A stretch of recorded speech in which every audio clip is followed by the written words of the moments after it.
durog na durog ka na. Lamentation chapter 3 verse 22 to 23. Pakinggan natin tong sinasabi niya po dito.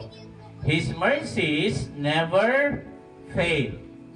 Pakinggan ninyo. May mga araw na parang ubos ka na. May mga araw naman na parang very strong ka spiritually.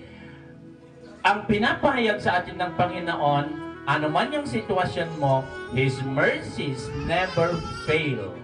Amen. Ano pa? They are new every morning. New every morning. Great is thy faithfulness. Faithful ang Panginoon. Pakisabi mo sa katabi mo, hanggang ngayon hindi pa kumbinsido. Okay. Hindi every Sunday ang pag-ibig ng Diyos. Hindi every Sunday ang pag-ibig ng Diyos.